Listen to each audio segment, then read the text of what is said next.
시간 하나님께서 우리에게 주시는 말씀은 출애굽기 20장 18절에서 26절 말씀입니다.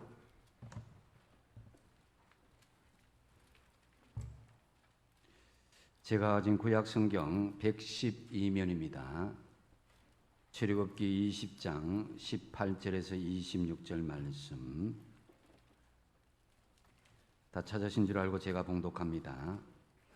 뭇백성이 우리와 번개와 나팔 소리와 산의 연기를 본지라. 그들이 볼 때에 떨며 멀리 서서 모세에게 이르되 당신이 우리에게 말씀하소서 우리가 들으리이다. 하나님이 우리에게 말씀하시지 말게 하소서 우리가 죽을까 하나이다. 모세가 백성에게 이르되 두려워하지 말라. 하나님이 임하심은 너희를 시험하고 너희로 경외하여 범죄하지 않게 하려 하심이니라. 백성은 멀리 서 있고 모세는 하나님이 계신 흑암으로 가까이 가니라. 여호와께서 모세에게 이르시되 너는 이스라엘 자손에게 이같이 이르라. 내가 하늘로부터 너희에게 말하는 것을 너희 스스로 보았으니 너희는 나를 비겨서 은으로나 금으로나 너희를 위하여 신상을 만들지 말고 내게 토단을 쌓고 그 위에 내 양과 소로 내 번제와 화목제를 드리라. 내가 내 이름을 기념하게 하는 모든 곳에서 내게 임하여 복을 주리라. 내가 내게 돌로 제단을 쌓거든 다듬은 돌로 쌓지 말라. 내가 정으로 그것을 쪼면 부정하게 함이니라. 너는 청계로 네 제단에 오르지 말라. 내 하체가 그 위에서 드러날까 함이니라. 아멘. 잠시 기도하겠습니다. 찬양 가운데 임재하신 주님, 이제 말씀 가운데 주님의 임재를 기대하며 나아갑니다. 하나님, 이 시간 풍성한 하나님의 임재를 경험하게 하여 주시옵소서. 예수님의 이름으로 기도하옵나이다. 아멘. 사랑하는 성도 여러분, 지난 한 주간 은혜롭게 잘 지내셨습니까? 서로 기쁜 마음으로 앞뒤 좌우로 반갑게 인사 나누고 축복하겠습니다. 반갑습니다. 잘 오셨습니다. 사랑합니다. 축복합니다. 네, 감사합니다. 오늘 말씀을 생각하며 따라하겠습니다. 날마다 하나님의 임재를 경험하며 살겠습니다. 아멘. 교회를 다니는 사람이라면 하나님의 임재, 이 말을 많이 들었을 것입니다. 이 하나님의 임재라는 것은 하나님이 우리와 함께 계시고 또 하나님이 우리의 길을 함께 인도하신다는 것입니다. 다시 말씀드리면 눈에 보이지 않는 하나님께서 우리 심령 속에 느낄 수 있도록 모든 삶의 현장에서 함께 할 수 있는 그런 은혜, 이것이 하나님의 임재다라고 할 수 있습니다. 어느 날 저와 같은 이불 속에서 지내는 분이 하나님의 임재를 체험하면서 생생한 음성을 들었다고 그랬습니다. 여러분, 하나님의 임재를 우리가 생생하게 체험하면 정말 기쁘고 행복할 것 같죠? 그런데 저희 집사람은 무섭고 떨리더라라는 그런 말을 했습니다. 물론 하나님의 온유한 음성에 나중에 평안한 마음이 들긴 했지만은 갑작스런 하나님의 임재, 이것은 분명히 두렵고 떨릴 것입니다. 우리 속에 죄성을 아시고 우리 중심을 아시는 하나님이시기 때문입니다. 바로 오늘 본문 말씀에서 이스라엘 백성들이 하나님의 임재를 체험하면서 엄청난 두려움과 엄청난 그런 공포에 떨고 있는 것을 볼 수가 있습니다. 18절을 보시면은 뭇백성이 우레와 번개와 나팔 소리와 산의 연기를 본지라. 그들이 볼 때에 떨며 멀리 섰다고 말씀하고 있습니다. 우레와 번개, 나팔 소리와 온 산을 둘러싼 연기, 그리고 칠흑 같은 암흑 속에서 하나님의 임재를 체험한 이스라엘 백성들은 감히 가까이 가지 못하고 멀찍이 서 있었다고 기록하고 있습니다. 그리고 감히 근접할 수 없는 그런 엄청난 위용으로 하나님이 임재하시는 모습을 보면서 이스라엘 백성들은 모세에게 요청을 합니다. 19절 말씀에 보니까 모세에게 이르되 당신이 우리에게 말씀하소서 우리가 들으리이다. 하나님이 우리에게 말씀하시지 말게 하소서 우리가 죽을까 하나이다 그랬습니다. 이스라엘 백성들은 범죄한 그 속성이 드러날까 싶어서 하나님 앞에 감히 이야기 못하기 때문에 모세에게 대신 좀 말씀 좀 해주십시오. 그렇지 않으면 우리가 죽을 수도 있습니다 라고 그렇게 자신을 그렇게 하나님의 임재에 압도된 모습을 볼 수가 있습니다. 그래서 모세가 백성들에게 하나님의 임재하신 이유를 20절에서 잔잔하게 찬찬히 말해주고 있습니다. 20절 모세가 백성에게 이르되 두려워하지 말라. 하나님의 임하심은 그다음 뭐라고요? 너희를 시험하고 너희로 경외하여 범죄하지 않게 하려 하심이라 그랬습니다. 하나님의 임재가 이토록 위용을 갖추게 된 것은 백성들에게 겁을 주시기 위한 것이 아니다.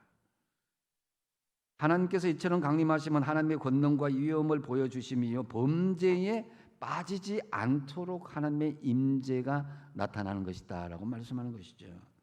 그리고 하나님은 모세에게 하나님의 임재하시는 분명한 목적을, 궁극적인 목적을 24절 하반절에 이렇게 말씀하십니다.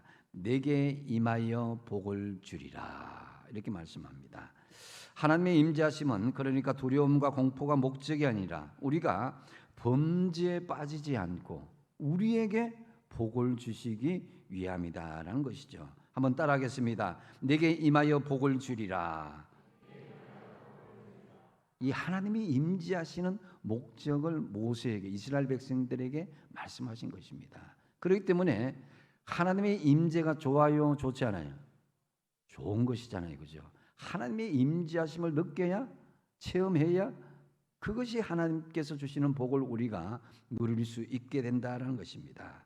이렇게 하나님께서 강림하시는 이유는 우리에게 복을 주심이 위함이라는 것인데, 그렇다면 우리가 어떻게 하면은 날마다 하나님의 임재를 경험하며 살아갈 수가 있겠습니까? 먼저 첫 번째로 보면은 우상이 제거된 곳에 하나님이 임재한다라고 말씀하고 있습니다. 23절에 보니까 너희는 나를 비겨서 은으로나 금으로나 너희를 위하여 무엇을 만들지 말고 신상을 만들지 말고 우상을 만들지 말라는 것입니다. 여러분, 우상이 뭡니까? 우상이란 것은 하나님이 아닌데 우리가 우리 마음대로 하나님의 위치에 놓고 아끼는 것들입니다. 그것은 물질이나 명예나 자녀나 건강이나 세상의 쾌락 등등 이런 것들인데요. 여기서 우상을 뜻하는 신상, 이 히브리어로는 엘로헤라고 이야기합니다. 여기서 여호와 하나님, 그러니까 히브리어로 야훼 엘로힘, 이것은 같은 의미의 단어로 쓰여지고 있습니다. 이방인들은 자기의 욕심에 따라서 금이나 은으나 사람이나 짐승의 형상을 만들어 놓고 그것을 하나님이다라고 부르며 섬겼다라는 것입니다. 그런데 이스라엘 백성들이 모세가 하나님의 계명을 받으러 시내산에 가서 있을 동안에 금송아지를 만들어 놓고 그것을 하나님이다라고 섬겼던 것입니다. 이때 하나님은 출애굽기 32장 10절 말씀에서 우상을 섬기는 이스라엘 백성들에게 내가 그들에게 진노하여 그들을 진멸할 것이다 라고 말씀합니다. 물론 모세의 종제로 이스라엘 백성들은 진멸을 면하였지만은 분명히 우상 숭배는 하나님께서 제일 싫어하는 것임은 분명합니다. 이처럼 우상 숭배는 하나님의 임재를 가로막는 가장 큰 걸림돌이다라는 거죠. 우리가 진정으로 하나님을 매일매일 그 임재를 체험하고자 한다면은 하나님 대신에 위치를 두고 있는 것, 즉 하나님보다 더 사랑하는 것, 하나님보다 더 움켜쥐고 놓지 않는 그것을 내려놓을 수 있어야 되는 것입니다. 포기하라는 것이 아닙니다. 하나님께 위탁하라는 것이죠. 그래야 하나님의 진정한 임재를 경험할 수 있게 되는 것입니다. 여러분, 세상에 어떤 것도 하나님과는 대신할 수 없습니다. 어떤 것도 하나님보다 귀한 것이 되어서는 안 됩니다.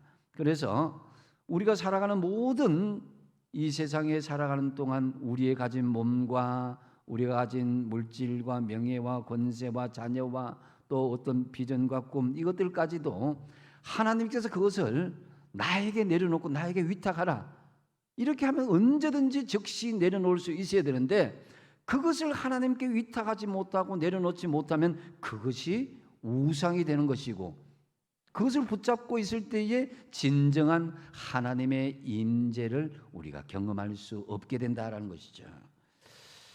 여러분, 특별히 자식을 키우는 부모에게는 자식이라는 것이 분명히 우상이 될 가능성이 많습니다. 그러나 여러분 기억하십시오. 자식이 정말 잘 되기를 원하신다면 자식을 우상으로 만들지 마시고 하나님께 완전히 맡기는 저와 여러분 되시기 바랍니다.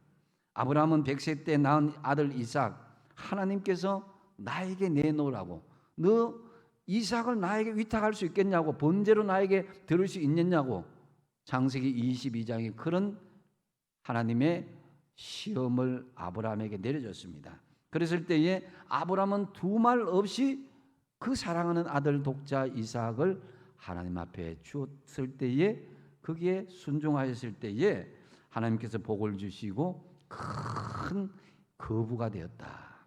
창세기 26장 12절에서 13절 말씀에 이삭이 그 땅에서 농사하여 그 해에 100배나 얻었고 여호와께서 복을 주심으로 그 사람이 장대하고 왕성하여 마침내 거부가 되었다 그랬습니다.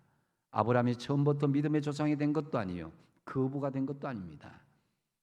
자기가 가지고 있는 그것을 움켜쥐고 있는 것을 하나님께서 내어놓으라고 할 때에, 다 위탁하고 맡겼을 때에 하나님께서 그러한 축복을 주신 것입니다. 여러분, 이처럼 여러분의 자식이, 자녀가 잘 되기를 원하신다면은 그 자식을 통해서 어떤 만족을 누리려고 하지 마시고 믿음의 유산을 남겨주어서 그들이 잘 되도록, 그들이 정말 하나님의 축복을 받도록 그렇게 만들어 주신 것이 중요합니다.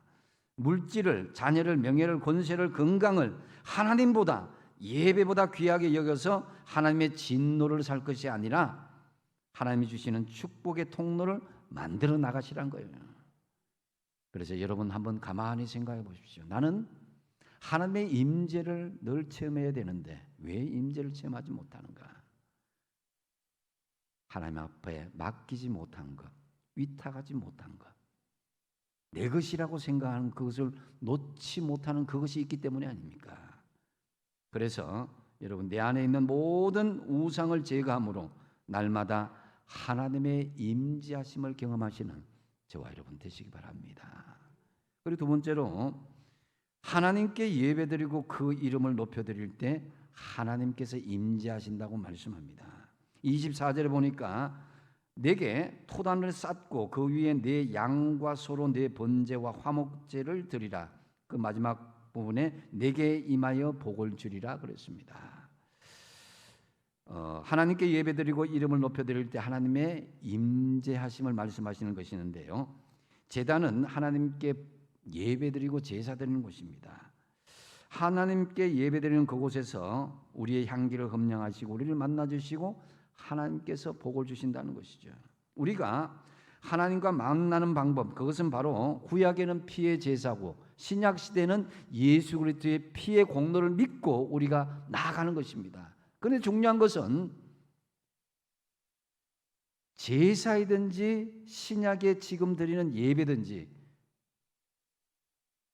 제물의 주권 주인은 바로 나라는 것입니다. 내가 희생이 되어야 되고, 내가 예수 그리스도의 피의 공로로 대신 내가 죄사함을 얻었지만 내가 주님의 이름을 불러서 내가 그 희생의 제물이 되는 마음으로 나아갈 때 하나님의 임재가 역사하게 된다라는 것입니다. 그래서 여러분, 아브라함을 비롯한 구약의 족장들은 가는 곳마다 제일 먼저 제단을 쌓고 예배하였기에 하나님께서 그들에게 임재해 주신 것입니다. 종교의 자유를 찾아서 미국으로 떠났던 청교도들 역시 제일 먼저 한 일은 예배고 예배당을 세운 일이었습니다.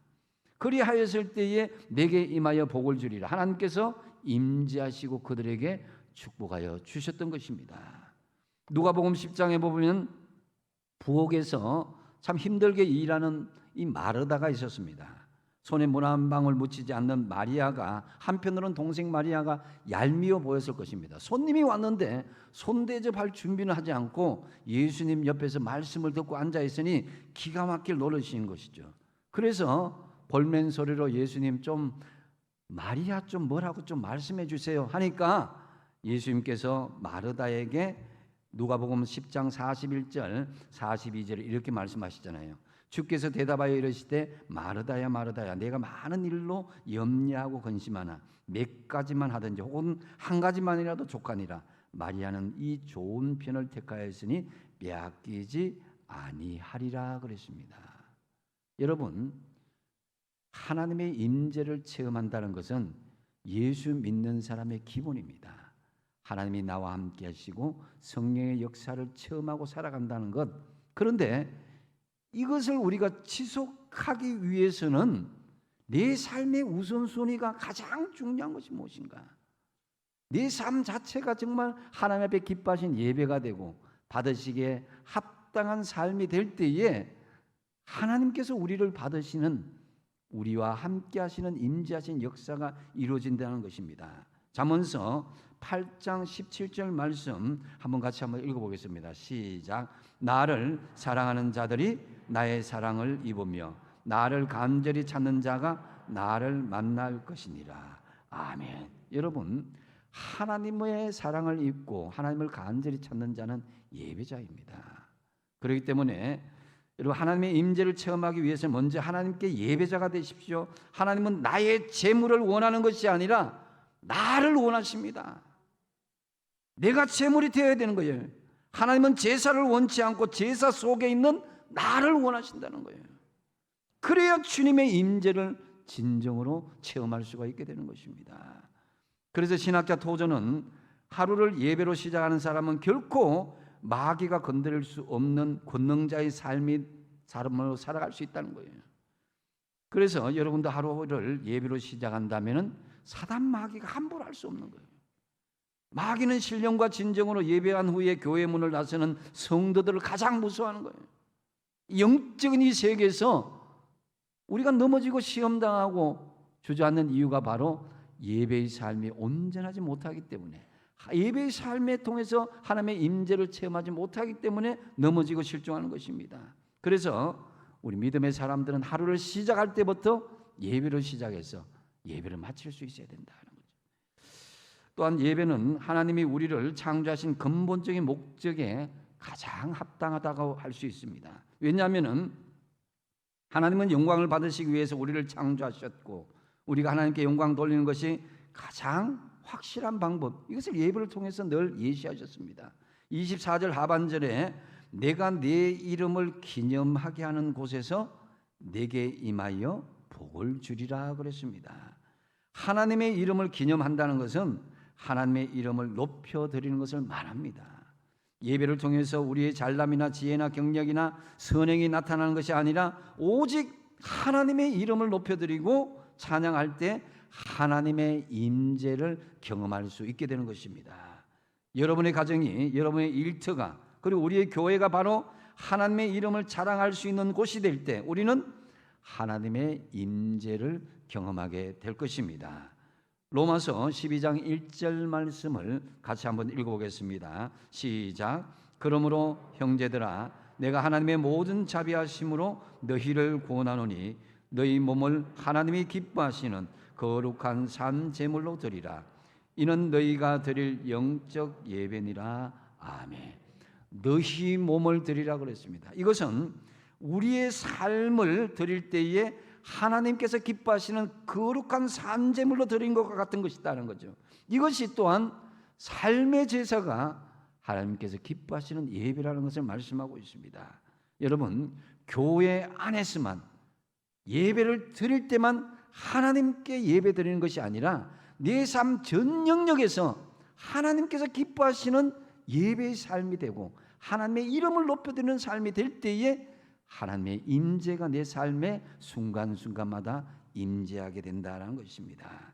그래서 우리의 삶이 예배가 되고 우리의 인생 모든 것에서 하나님의 이름이 드러날 수 있어야 되는 것입니다. 나의 잘남과 나의 위대함이 드러나는 것이 아니라 오직 하나님의 이름이 기억되고 기념되는 인생이 되도록 해야 된다라는 것입니다.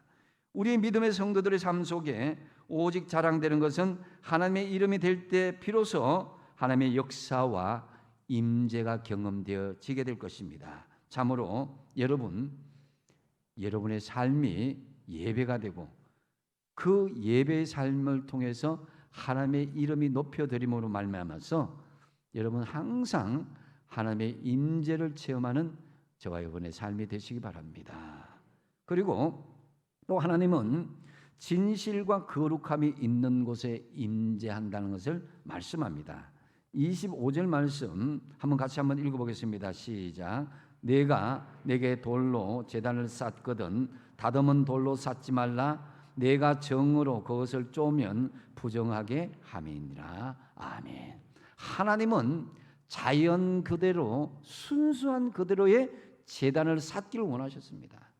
인간의 그런 모양을 내고 정으로 쫓고 다듬고 인간의 소리가 나는 그런 제단을 하나님은 원치 않는다는 것입니다.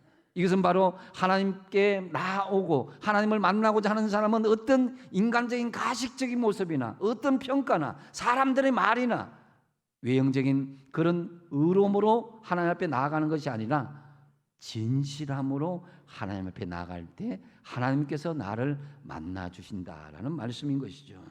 그래서 여러분 하나님께서는 마음이 없이 겉모양만 되어진 그런 예배, 겉모양만 멋진 제단이 아니라 겉보기에는 평범하게도 하여도 그 안에 진실이 있는 우리 마음, 진실이 있는 하나님의 제단, 그것을 기뻐하시는 거예요.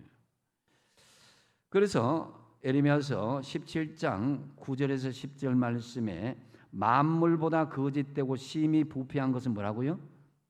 우리 인간의 마음이다. 누가 이를 능히 알리요? 하나님이 아신다는 것입니다. 나 여호와는 무엇을 살핀다? 심장을 살피고 폐부를 시험하고 각각 그의 행위와 그의 행실대로 보응한다. 갚아주신다는 거예요. 하나님은 드러난 모양이 아니라 우리의 마음과 심장을 보신다라고 말씀하는 것입니다. 여러분 만약에 어제 하루 동안 있었던 일을 여기 영상에 모든 사람 보는 앞에서 딱 틀어준다고 생각하면은 얼굴 들고 있을 사람이 별로 있지 않을 거라고 생각합니다.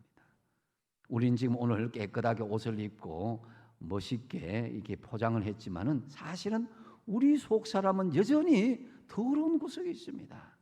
근데 하나님께서 그것을 보신다고 생각한다면은 우리는 사람이 보는 것보다도 더 부끄러워하고 더 주님 앞에 우리 자신들을 진실함과 거룩한 모습으로 변화되어야만 하나님께서 우리를 만나주지 않겠습니까?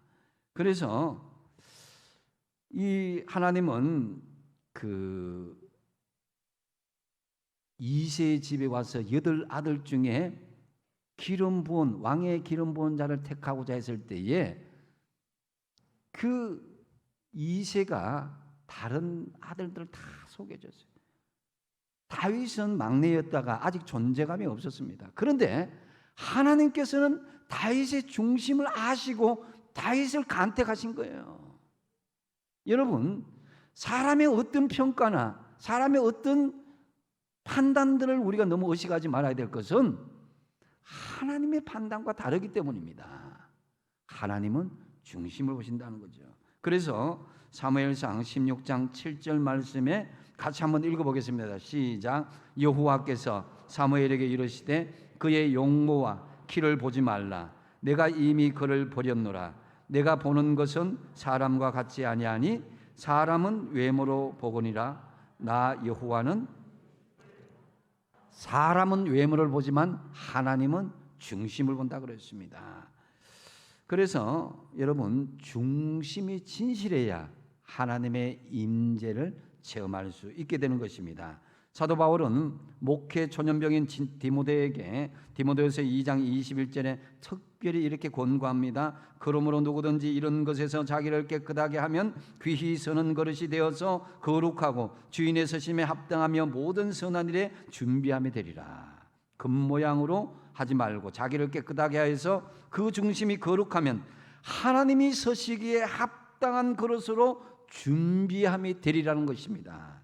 중심이 진실하고 주님 서시기에 합당하도록 거룩할 때 주님의 임재를 경험하게 된다는 것입니다. 그래서 26절 말씀에 보니까 너는 청계로 내 제단에 오르지 말라. 내 하체가 그 위에서 드러날까 함이니라 그랬습니다. 여기에서 돌로 제단을 다듬지 말고 청계 위에서 하체를 드러내지 말아야 할 것, 이것은 이 두 시행세칙은 10계명 1계명에서 3계명을 확장하여서 적용할 말씀입니다. 하나님께서는 가나안 종교와 다르게 이스라엘 백성들에게 성적으로 방종한 상태로 하나님께 가까이 오는 것을 허락하지 않았습니다. 그 불결한 상태로 내게 나오지 말라는 것이에요.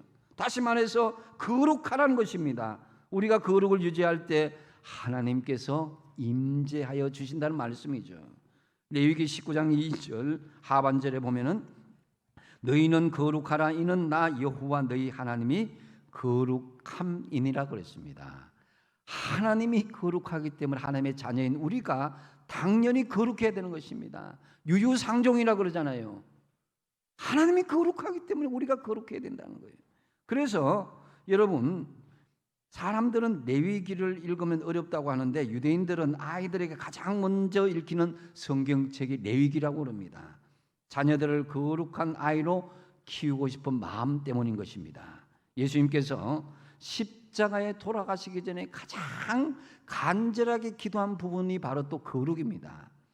요한복음 17장 17절 말씀에 그들을 진리로 거룩하게 하옵소서. 아버지의 말씀은 진리이다 그랬습니다. 하나님은 이 세상에 남겨진 그 제자들, 예수님은 세상에 남겨진 그 제자들이 말씀 안에서 거룩하게 되기를 간절히 기도하고 또 기도했습니다. 만약 우리가 여러분 거룩함을 따르지 못하면 무공백의 상태가 아니라 죄악으로 물들게 된다는 것입니다. 그렇게 되면 사단은 끊임없이 우리의 죄를 참소하고 우리는 죄책감에 눌려서 하나님 앞에 담대히 나아가지 못하게 되는 것입니다. 그러다 보면 정죄감에 빠지게 되고 기쁨을 잃어버리게 되고 심지어 기도할 염치가 서지 않게 되는 것입니다. 이처럼 거룩하지 못할 때 하나님과 교제를 잃어버리고 하나님의 임재를 경험하지 못하게 된다는 거죠. 그래서 거룩은 히브리어로 카도시 이렇게 이야기합니다. 구별하다, 분리되다는 거예요.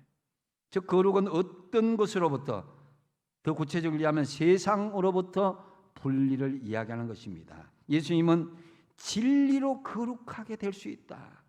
하나님 말씀 안에서 세상과 너희들 구별될 수 있다라고 말씀하고 있는 것입니다. 그래서 악한 세상과 분리되고 구별된 삶을 살아가기 위해서는 우리가 하나님의 진리 앞에서 든든하게 세워져야 된다는 것입니다. 세상 진리는 변하지만 하나님의 진리는 변하지 않습니다. 그래서 우리가 세상 속에 살지만 세상과는 구별된 경건한 자세로 살아갈 때에 그 거룩이 생생하게 살아있을 때에 하나님의 임재가 그 속에 역사할 수 있게 되는 것입니다. 참으로 우리의 진실하고 거룩한 삶을 우리가 살아가는 삶 속에서 끊임없이 나타냄으로 말미암아서 하나님의 임재를 날마다 경험하시는 저와 여러분 되시기 바랍니다. 이 말씀을 정리합니다. 송명희 시인 오늘 말씀과 연관해서 귀한 시 한 편을 읽겠습니다. 주님의 손이 쉬면 이런 제목입니다. 제가 한번 읽어보겠습니다. 주님의 손이 쉬면 우리는 아무것도 할 수 없고 주님이 눈을 감으시면 우리는 없어지며 주님이 발을 잠깐 멈추시면 우리는 살 수가 없습니다. 짧은 구절입니다. 그렇습니다. 우리는 주님의 임재가 사라지면 죽은 목숨과 같은 거예요. 우리가 공기를 쉬어야 살 수 있듯이 영적인 호흡, 이것은 하나님의 임재를 통해서만 가능합니다. 주님의 의로운 오른손이 우리를 붙잡아 주어야 되고 주님의 눈동자가 우리를 지켜주어야 되고 주님의 인도하시는 발걸음으로 인해서 우리는 앞으로 나아가며 살 수가 있게 되는 것입니다. 삶의 모든 순간순간마다 주님의 임재를 경험하도록 여러분 힘쓰시기 바랍니다. 그렇지 않으면 우리 넘어집니다. 고린도후서 13장 5절 말씀 같이 한번 읽어보겠습니다. 시작. 너희는 믿음 안에 있는가? 너희 자신을 시험하고 너희 자신을 확정하라. 예수 그리스도께서 너희 안에 계신 줄을 너희가 스스로 알지 못하느냐? 그렇지 않으면 너희는 버림받은 자니라. 아멘. 저는 오늘 이 말씀을 적용하여서 이렇게 다시 재해석해서 말씀드리고 싶습니다. 너희는 하나님의 임재를 경험하며 살고 있는지 너희 자신을 시험하고 너희 자신이 늘 하나님의 임재를 체험하고 있는 삶을 확정하라. 예수님께서 너희 안에 계시는 것을 알지 못하느냐? 만약에 하나님의 임재를 경험하기를 힘쓰지 않는다면 너희는 버림받은 자니라. 참으로 여러분, 순간순간마다 하나님의 임재와 역사의 경험이 없이는 우리는 살아갈 수 없습니다. 오늘 말씀을 다시금 정리하면 우리가 하나님의 임재를 날마다 경험하기 위해서는 첫 번째는 뭐라고요? 우상을 제거하십시오.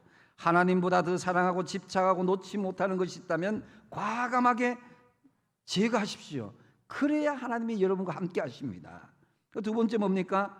하나님께 예배드리고 그 이름을 높여드리는 것입니다. 우리의 삶이 예배가 되고 모든 삶의 현장에서 하나님의 이름을 높여드리십시오. 그때에 하나님이 기뻐하시고 임재하십니다. 그리고 세 번째 뭡니까? 진실하고 거룩하십시오. 중심을 보신 하나님 앞에 진실하고 세상과 구별되는 거룩함을 가지실 때에 하나님께서 함께 하시고 임재하시는 것입니다. 참으로 우리 안에 모든 우상을 제거하고 하나님께만 온전히 예배드리시고 그 이름을 높이며 진실하고 거룩함으로 날마다 하나님의 임재를 경험하는 풍성한 믿음의 삶을 살아가시는 저와 여러분 되시기 바랍니다. 기도하겠습니다. 아버지 하나님, 하나님의 임재를 경험하기 위해서 이제 우리 안에 모든 우상을 제거합니다. 하나님께만 예배드리고 그 이름을 높여드립니다. 이제 진실하고 거룩함으로 날마다 하나님의 임재를 경험하는 사람 우리 모두가 되게 하여 주시옵소서. 예수님의 이름으로 기도하옵나이다. 아멘.